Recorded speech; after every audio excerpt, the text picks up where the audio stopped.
brief and productive discussion. How was it productive? Insofar as that it was brief. Can you elaborate a bit more? I sure could. I mean, has he won your support yet, Congressman? No. Why not? I think I've laid that out extensively. I'll tell you what, I'll send you the speech I gave at Turning Point. I was able to extend my remarks there a little further. But I'm just curious, when you say productive, it didn't nudge you a bit toward yes? It was brief and productive. That's a different tone than you've struck before. Thanks for noticing. So is he giving into your demands? It was a brief and productive discussion. You might vote for him tomorrow? You're not ruining. Is it fair to say you're not ruining? I'm a no. You're a no. That was Matt Gaetz emerging from McCarthy's office in what was a very brief meeting regarding McCarthy's vote for Speaker of the House. Gaetz is still expressing that he's opposed to giving McCarthy the role of speakership. There's 5 Republicans, including Gaetz, who are aligned against McCarthy for this leadership position as the Republican-controlled House is stuck in gridlock about today's vote in the House as to who will be the Speaker. It seems like the 5 GOP House members have formed a Never Kevin caucus. Let's take a look at some reporting from Yahoo News. So far, the 5 anti-McCarthy conservatives, informally known on the Capitol Hill as the Never Kevin caucus, are showing no signs of backing down, even with the vote for Speaker fast approaching. The rebel group is comprised of GOP reps Andy Biggs of Arizona, Matt Gaetz of Florida, Bob Good of Virginia, Matt Rosendale of Montana, and Ralph Norman of South Carolina, and they're all rallying behind Biggs for Speaker.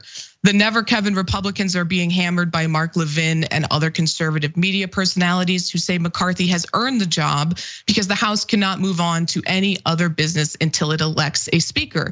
Border state conservatives say the GOP can't delay as the nation faces a new surge of illegal border crossings in Texas. And I want to pause here for 1 second to say that is the justification they are offering up for why they don't want to vote for Kevin McCarthy, and that's their reasoning. It doesn't mean it's true. A lot of the surge in immigration that we've seen recently at the border has been people seeking asylum, which is a legal process. It is a legal form of immigration. So these are not actually, illegal, undocumented immigrants.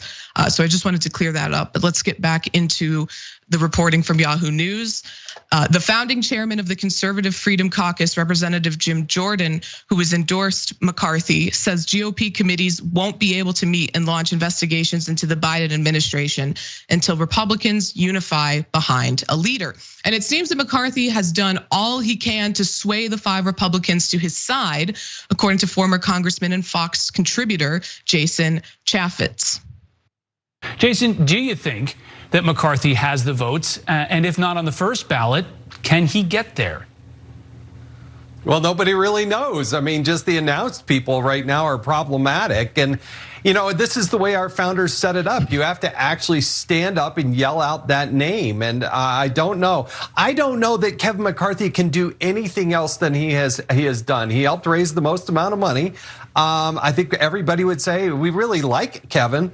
But he has actually given in to most of every demand that these people have asked for. So I don't know where it's going to go. Ultimately, these people answered not to Kevin McCarthy, not to the conference. They answered to their constituents. And that's the problem and the rub. And I don't know if he's able to overcome that. That is just such a joke to say that they answer to their constituents. All right, like the things that they are concerned about, preventing drag shows from happening and demonizing gay people are not the forefront of their constituents' minds.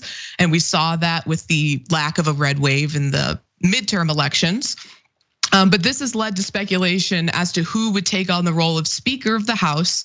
Another contender could be Steve Scalise. However, Steve Scalise has issued support for McCarthy. CNN reported that Representative Steve Scalise, the number 2 in the House GOP leadership, has made clear he supports McCarthy. And GOP sources say he has rejected pleas by hardliners to mount a challenge to the California Republican, all while taking steps to avoid being seen as plotting McCarthy's demise. So McCarthy needs 218 votes to be confirmed into the role of Speaker of the House, but with 5 Republicans opposing his speakership, his chances seem increasingly slim. But he seems confident that he'll get the job, and it's been reported that he has moved several of his belongings into the Speaker's office already.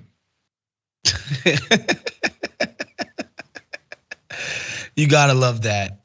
It's so funny, Ray, because a lot of the discourse that happens on the left centers around a disunity amongst us, right? This idea that we can't get our stuff together. Look at the Republicans, right? They waited 50 years, but they packed the courts. It was a 50-year process with the Federalist Society and all these other actors in ensuring that the Supreme Court would be something that they could capture and ensure wins for generations, right? They did that with the court. They saw Barack Obama win elections with these, overwhelmingly with these incredible demographic advantages all around the country. They set about gerrymandering the hell out of districts, putting up voting rights blockades all over the place. It's like, wow, look at all of this unity. But, at the end of the day, they've also spent 50 years playing footsie with the lunatic fringe. And that monster that they created, fomenting rage and just anger amongst the only animating force of the Republican base, let's face it, are these really angry voters. That monster has become sentient, and people have realized they don't have to come out of the Republican Party's apparatus and ecosystem to gain public office, and they can come from outside of that, and they can speak directly to the lunatic fringe and get elected. And guess what? These guys hold seats in Congress now, and they get to tell people like wannabe Speaker McCarthy what the hell to do. Like, these are the roosters, or what is it? The birds coming home to roost? Chickens coming home to roost, yeah. Chickens, yeah, I think I got that one. But that's what you're seeing here, Ray. This is just years of them playing footsie with these folks, and now these folks, it's not just that they get them elected, they actually wield power within the party apparatus.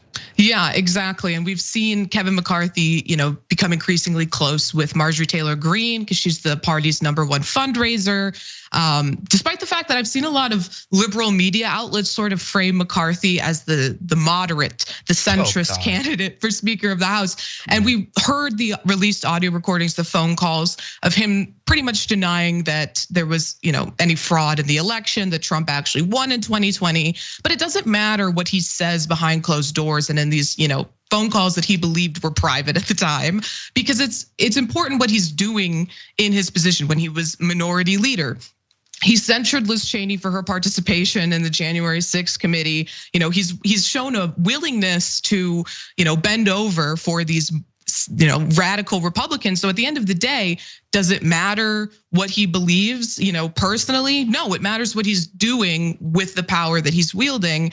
And we've seen him, increasingly willing to embrace the far right, radical fascist wing of the party, which has just become the Republican Party. And I'll let you get the last word on this.